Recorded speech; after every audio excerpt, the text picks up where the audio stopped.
Buen día, alumnos. Tengan todos ustedes muy buenos días. El día de hoy, en la clase de biología, vamos a tratar sobre la diversidad de la vida. La diversidad viviente que existe en nuestro planeta hace muchísimos millones de años. Bien, la gran variedad de seres vivos es producto de la evolución que empezó hace aproximadamente 3.500 millones de años y que continúa hasta el día de hoy. A todo esto se le denomina evolución, ¿no? Entonces, ¿qué es la evolución? La evolución son los cambios graduales que han producido en los seres vivos a lo largo del tiempo, ¿no? Todos estos cambios graduales de los seres vivientes se le denomina evolución. Bien, a los cambios en los seres vivos a lo largo de todo el tiempo se han ido modificando ciertas partes de su cuerpo. Los científicos que estudian la evolución han determinado dos casos. El primero de ellos es que las especies actuales tienen antepasados comunes. Por eso se pueden encontrar semejanzas entre ellos. Por ejemplo, el perro, el zorro y el lobo son parecidos, aunque pertenecen a especies diferentes. Esto se debe a que provienen de un mismo tronco o antepasado común. Segundo, que las especies antiguas fueron cambiando para adaptarse a los distintos ambientes, dando origen a las actuales especies. Bien, entonces esta evolución ha ido ocurriendo hasta el día de hoy. Bien, entonces la evolución vamos a verla en este cuadro. Este cuadrito que están observando ustedes, en el cual se encuentran los 5 reinos. Veamos, como el primer reino, que es el reino Moneras, que le pertenece a las bacterias. Los biólogos suponen que el primer reino que apareció fue el reino Moneras.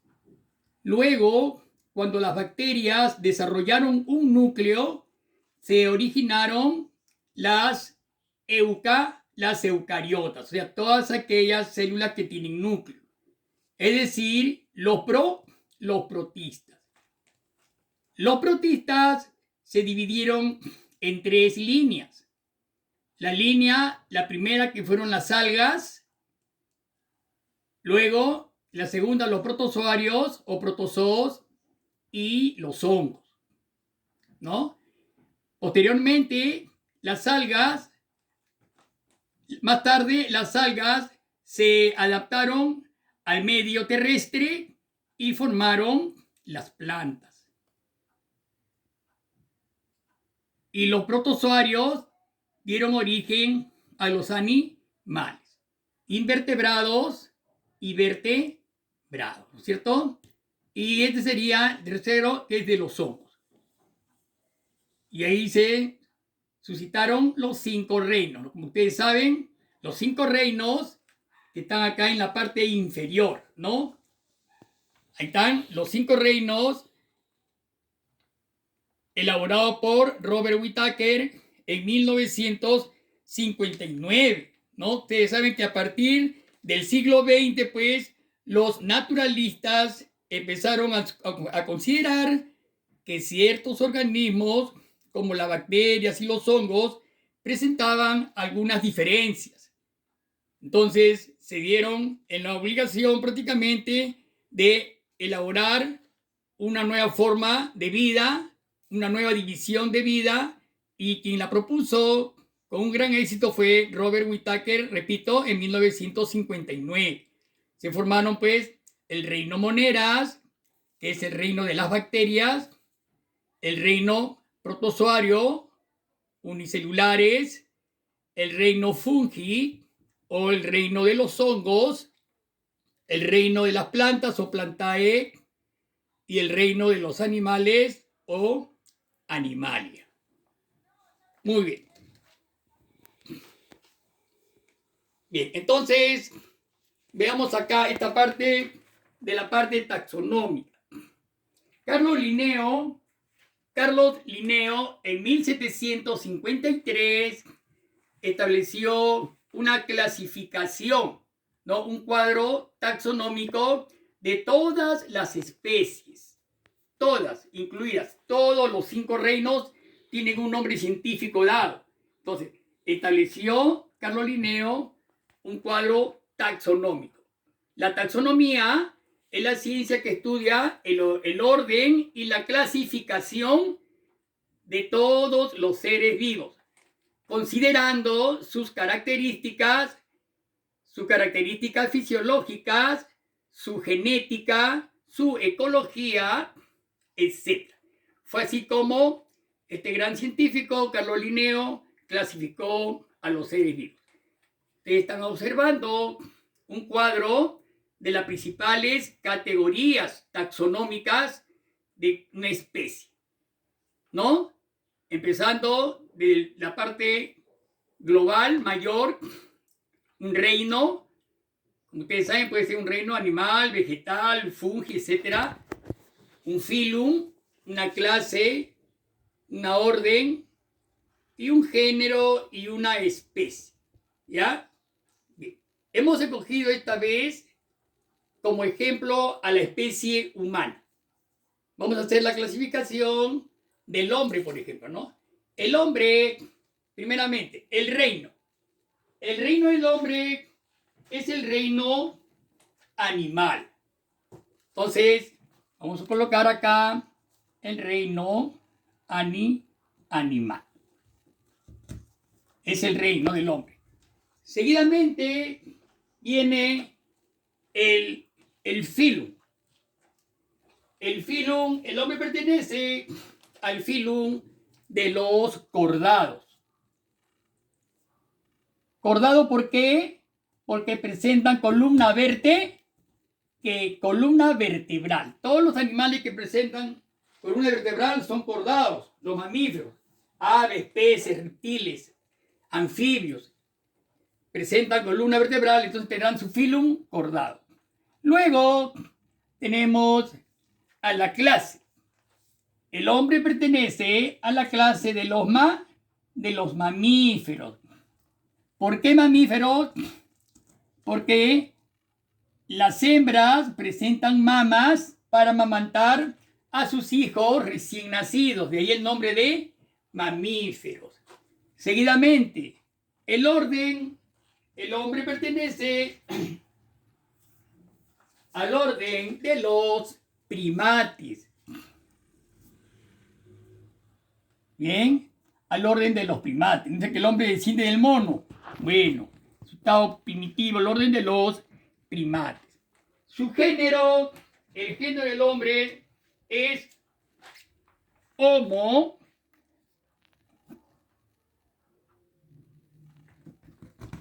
El género Homo y la especie sería Sapiens. Esa es la única especie que tiene este nombre científico, Homo sapiens. Entonces, su nombre científico del hombre será Homo sapiens. Bien. Miren bien entonces la clasificación taxonómica del hombre, ¿no? Reino animal, filum, cordados, que tienen columna vertebral, clase mamíferos, del orden de los primates, el género Homo y la especie Sapiens. ¿Ya? Nombres latinos, ¿no? El género y la especie es como si fuese el apellido y el nombre de la especie, ¿no? Que la especie es la unidad básica de la clasificación. No olvidemos que cada especie tiene un nombre propio. Cada ser viviente tiene un nombre propio, ¿no? Dentro de la nomenclatura científica, ¿ya? Mucho cuidado esta nomenclatura científica que fue creada por Linneo en 1753, ¿ya? Homo empieza con, todo género empieza con mayúscula y sapiens con minúscula. Entonces su nombre científico es Homo sapiens. ¿Ve? Entonces queda establecida ahí la taxonomía del ser humano, de la especie humana. Muy bien. Pasamos entonces ahora al estudio del primer reino, monedas, el reino de las bacterias. Específicamente, 10 minutos nomás llevas, ¿eh? el reino de las... Espérate que todavía no es. Ya. ¿Dónde empiezo? ¿De acá? Entonces, repasando sobre el cuadro de Carlos Linneo, que en 1753 clasificó a todos los seres vivos, los clasificó, ¿no?, en categorías taxonómicas: reino, filum, clase, orden, género, especie y nombre científico. Los clasificó. Acá como ustedes han visto, acá tenemos la clasificación de la especie humana, ¿no? Reino animal, el filum cordados, porque presentan columna vertebral, la clase mamíferos, porque las hembras presentan mamas, de ahí el nombre de mamíferos, el orden de los primates, género Homo, especie sapiens. El nombre científico sería entonces Homo sapiens. ¿Ya? Recuerden bien, siempre el nombre científico es del género y la especie. ¿Ya? Ahí está, Homo sapiens. Género y especie.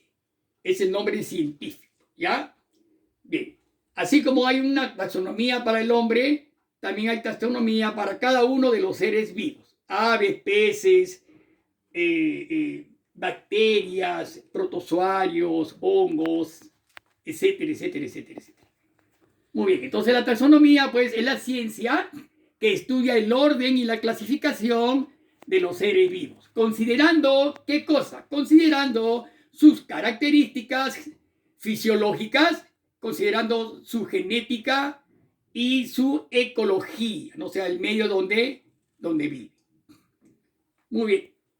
Entonces, acá tenemos el concepto de especie. Especie, como ya hemos hablado, la especie es la unidad básica de la clasificación. Unidad básica de la clasificación. ¿Qué significa? Que cada especie viviente tiene un cuadro taxonómico. ¿Ya? Cuidado. Muy bien. Este cuadrito les está indicando, hay dos células. Esta clase ya la hemos visto en la clase pasada, pero a manera de recordatorio se las he dibujado. Una célula procariota y una célula eucariota. Diferencias entre ambas fue una pregunta que les dejé. Vean acá las células procariotas, ¿ya? Las bacterias, por ejemplo. Todas las bacterias son células procariotas. El resto de seres vivientes son células eucariotas. Bien. Miren bien, una bacteria tiene una pared bacteriana, está protegida, todas ellas están protegidas por una pared bacteriana, presentan un citoplasma, presentan un ADN, un ácido desoxirribonucleico difundido en su citoplasma y pequeños ribosomas. En cambio, las células eucariotas presentan un núcleo y presentan una serie de organelos citoplasmáticos, ¿ya? Un núcleo, un nucleolo, presenta ribosomas, presenta cromosomas, presenta aparato de Golgi, retículo endoplasmático, etcétera, etcétera, etcétera. Son células más complejas, lógicamente. Una célula procariota y una eucariota. Bien, seguidamente vamos a terminar con el primer reino, las características más importantes del reino Moneras, que tenemos acá, el primer reino Moneras.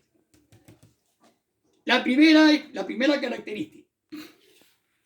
Las bacterias se reproducen asexualmente por bipartición. Bien, acá está el ejemplo, por bipartición. Vamos a suponer que esta es una bacteria, seguidamente se inicia su reproducción, en la parte media se va poniendo más angosta, se va partiendo poco a poco, mucho más angosta, hasta que finalmente se divide en dos células hijas, ¿ya? Entonces, esta célula también se irá dividiendo y formarán 4. Esas 4, 8. Esas 8, 16, 32, 64, etcétera, etcétera, etcétera. Potencialmente, en el transcurso de un día, esta bacteria serán millones y millones de bacterias. Y si son bacterias que producen algún tipo de enfermedad, entonces va a haber problema de salud con la persona, ¿no es cierto? Lógicamente, habrá que combatir esa bacteria, de repente con un antibiótico, ¿no?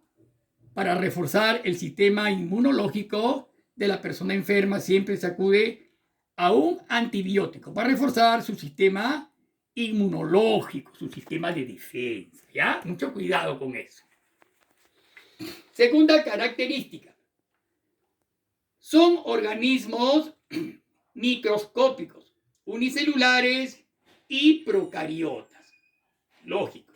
Microscópicos porque solamente pueden ser visibles por el microscopio, ¿ya? Que aumenta cientos de veces su tamaño original, ¿no es cierto? Y son unicelulares porque están formados por una sola célula, son procariotas, ¿ya? Mucho cuidado que estamos hablando de las características generales del reino Monera. Tercera característica. Integran este reino todas las bacterias, como ya lo vuelvo a repetir. Todas las bacterias pertenecen al reino Monera, ¿no? Acá hay una serie de algas, ¿no? Algas verde azules, ¿no? Las cianobacterias, etcétera, etcétera. Cuarta característica. Las algas verde azules produjeron oxígeno, dice. ¿Qué significa esto? Al inicio de la vida, cuando todavía no existía vida y el oxígeno estaba en 1%, entonces no había forma viviente aún en la Tierra, estas algas verde azules, llamadas cianobacterias, aumentaron el oxígeno de 1% al 20%. Actualmente la cantidad de oxígeno es de 21%, que está conformando el aire, gracias a las cianobacterias, ¿no? Estas cianobacterias pues son células antiquísimas, muy antiguos. Son los primeros seres vivos en la Tierra. Entonces, si eliminaron oxígeno, significan pues que realizan fotosíntesis, alumnos. No se olviden que en las procariotas, en el reino Moneras, también hay algas unicelulares que realizan fotosíntesis. No te olvides, realizan fotosíntesis, ¿ya? Muy bien. La otra característica, se nutren por absorción o fotosíntesis. Claro, ¿ya? O sea, por absorción significa de que las bacterias, por ejemplo, una vez que se introducen en tu organismo, se alimentan o se nutren de tus mismas células, ¿no? Es decir, por absorción. Toman los nutrientes de tus mismas células. Toman el oxígeno de tus mismas reacciones químicas, ¿no? Son, en todo caso, anaeróbicas. Y otras realizan, como ya le dije, de las cianobacterias, realizan fotosíntesis, ¿no? Todas ellas se encuentran en los mares, ¿no? Entonces, ellas aportan prácticamente el 90-80% de oxígeno a la Tierra. El otro porcentaje lo realizan las plantas, que también eliminan, como ustedes saben, en la fotosíntesis, las plantas elaboran sustancias orgánicas y a la vez también eliminan un 10% de oxígeno al medio ambiente. Y la otra característica, la mayoría de bacterias producen enfermedades, ¿no? Por ejemplo, hay bacterias parásitas que se nutren de la persona a quien parasitan, del animal o la persona a quien parasitan, ¿no? Hay bacterias descomponedoras, o sea, que descomponen las sustancias orgánicas, ¿no? Van a iniciar el proceso de putrefacción. También hay bacterias simbióticas, ¿no? Que se encuentran dentro de otros seres vivos, de repente para favorecerle. Por ejemplo, nosotros, las personas, los seres humanos, en el intestino grueso, tiene gran cantidad de bacterias, la Escherichia coli, por ejemplo, que ayuda bastante en la putrefacción, en la descomposición, de las sustancias orgánicas para formar las heces fecales, ¿cierto? Vean cómo también no todas las bacterias producen enfermedades. Hay muchas que son muy beneficiosas en la industria, en la agricultura, en la medicina, en la vida misma de los seres vivientes. No todas son productoras de enfermedades. Muy bien. Finalmente, algo muy importante. Este reino moneras se clasifica en 4 grandes grupos, alumnos. Cocos, bacilos, espirilos y vibriones. Por ejemplo, los cocos. Los cocos, por ejemplo, como su nombre lo dice, son redonditos, ¿no? Como cocos, ¿no? ¿Ve?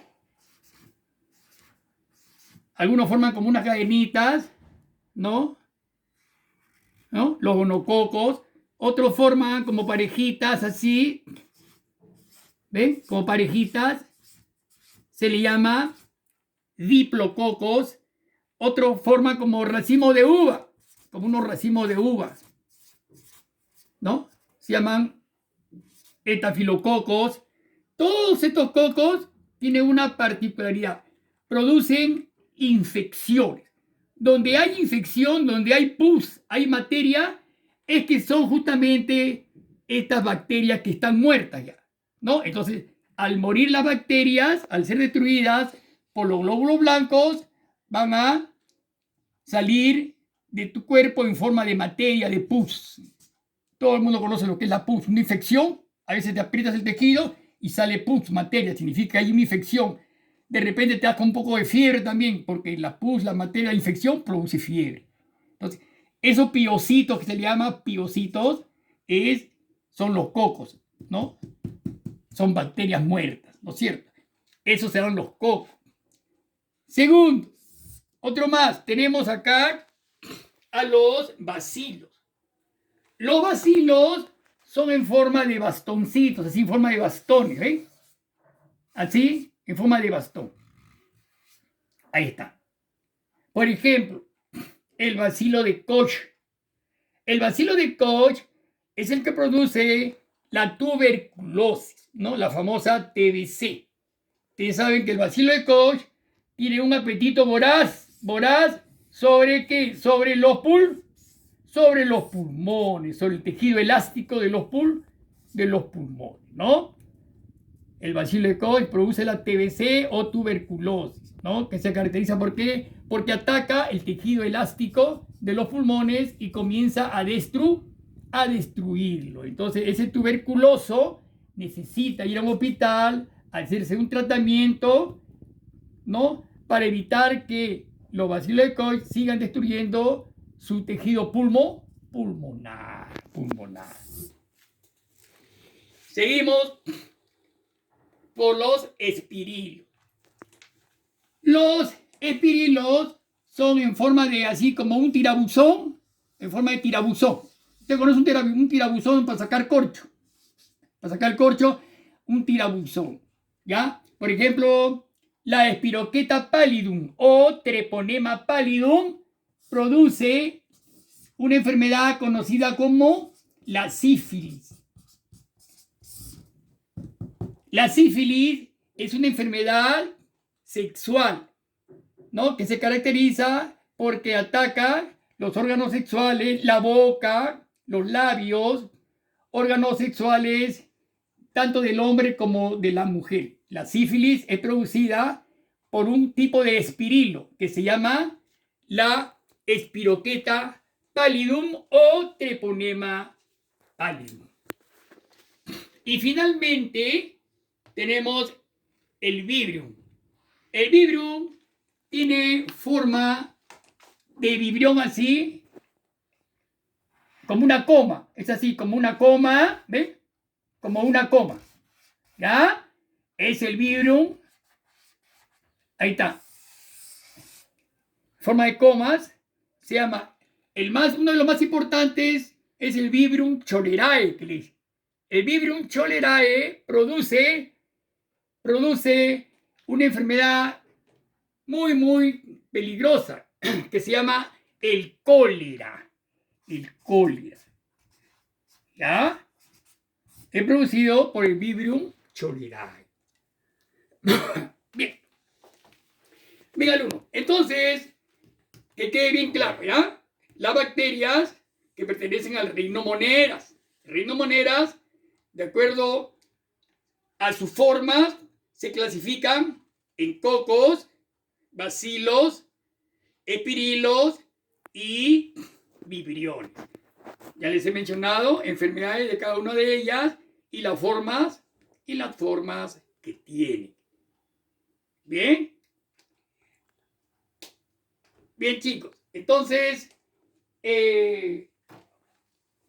a continuación, le voy a mencionar las preguntas para que las vayan trabajando ustedes. Bien, la primera pregunta sería, 1.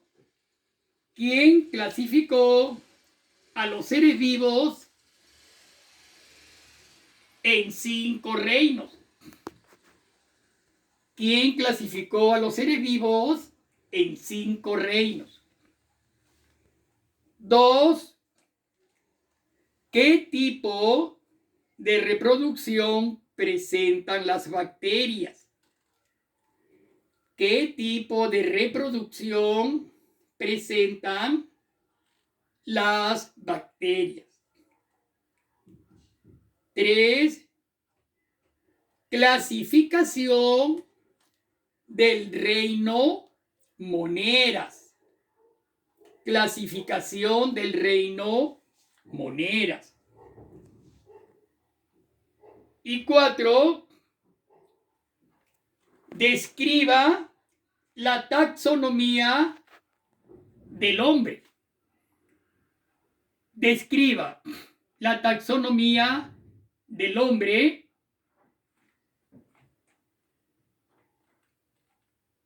Nada más. Describa la taxonomía del hombre. Bien. Están bastante simple, por favor. Traten de hacerla lo más pronto posible y las pueden enviar pues ya su respuesta.